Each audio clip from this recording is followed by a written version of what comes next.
Kisah bunga mawar dan pohon bambu. Nah, dongeng adalah cerita yang tidak benar-benar terjadi. Dongeng umumnya bercerita tentang kehidupan pada zaman dahulu. Dongeng biasanya berisi pesan atau amanat.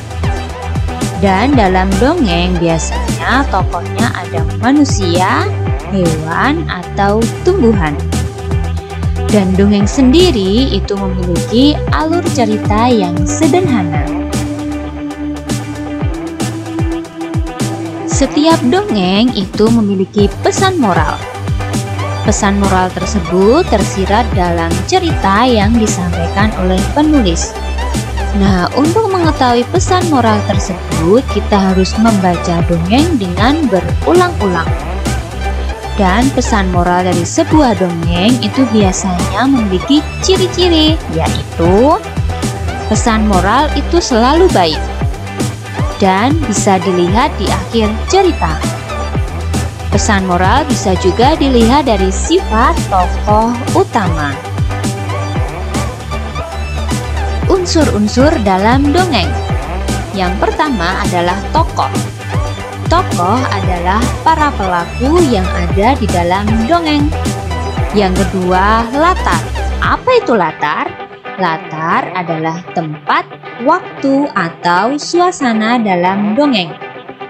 Yang ketiga, watak tokoh. Watak tokoh adalah sifat tokoh dalam dongeng tersebut. Dan ada alur. Alur adalah rangkaian peristiwa dalam dongeng. Dan yang terakhir adalah pesan atau amanat. Amanat adalah pesan yang ingin disampaikan penulis dongeng kepada pembaca.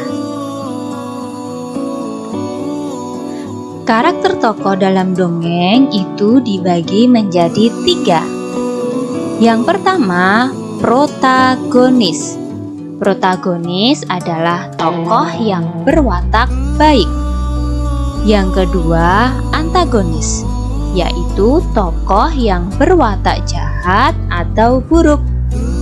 Dan yang ketiga adalah tritagonis, yaitu tokoh yang sering menjadi penengah antara tokoh protagonis dan tokoh antagonis. Nah, sekarang kita akan menyimak sebuah dongeng. Kita simak bersama-sama ya. Sekarang kita simak dongeng yang berjudul Kisah Bunga Mawar dan Pohon Bambu. Di sebuah taman terdapat taman bunga mawar yang sedang berbunga. Mawar-mawar itu mengeluarkan aroma yang sangat harum. Dengan warna-warni yang cantik, banyak orang yang berhenti untuk memuji sang mawar. Tidak sedikit pengunjung taman meluangkan waktu untuk berfoto di depan atau di samping taman mawar. Sementara itu, di sisi lain taman, ada sekelompok pohon bambu yang tampak membosankan. Dari hari ke hari, bentuk pohon bambu yang begitu saja.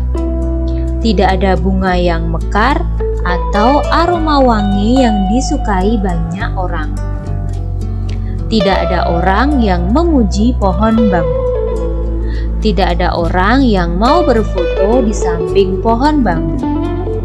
Maka tak heran jika pohon bambu selalu cemburu saat melihat taman mawar dikerumuni banyak orang.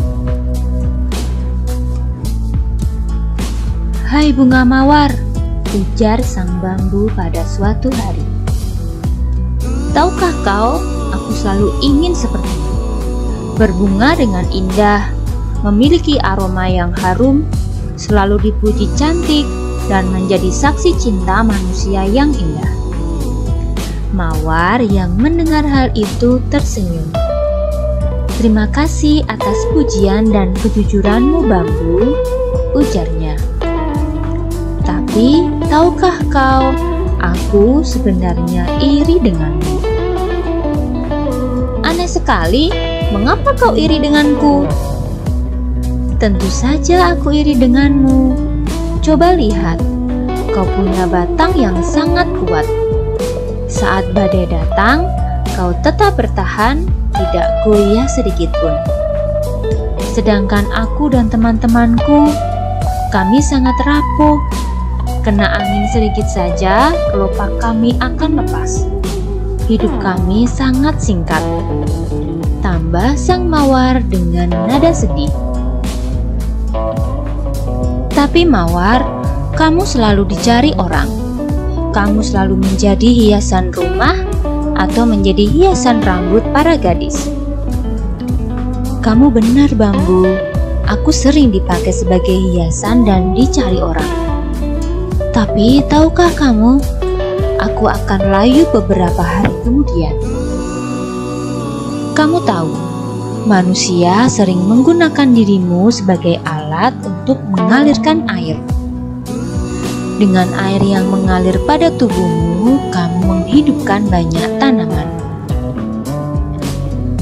Aku jadi heran, dengan manfaat sebesar itu, seharusnya kamu bahagia, bukan iri padaku.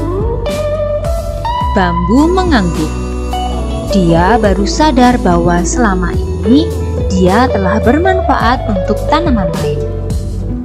Sejak percakapan dengan mawar, sang bambu tidak lagi merenungi nasibnya.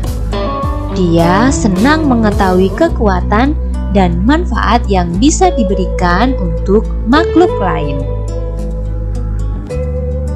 Nah, tadi anak-anak sudah mendengarkan dan membaca sebuah dongeng kisah bunga mawar dan pohon bambu.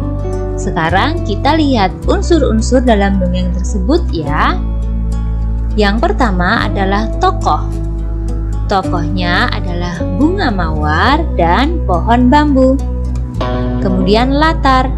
Latar itu di sebuah taman. Dan yang ketiga adalah sifat dari tokoh tersebut. Yang pertama, bunga mawar.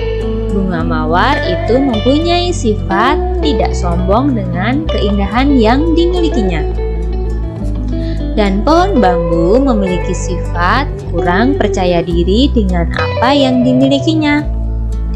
Dan amanat dalam dongeng tadi adalah, daripada menghabiskan tenaga dengan iri pada orang lain, lebih baik kita bersyukur atas kemampuan diri sendiri. Apalagi jika kemampuan tersebut berguna untuk orang lain. Nah, kesimpulan untuk pelajaran hari ini adalah bahwa dalam setiap dongeng itu pasti memberikan pesan moral atau amanat yang bisa kita praktekkan dalam kehidupan sehari-hari. Nah, mulai sekarang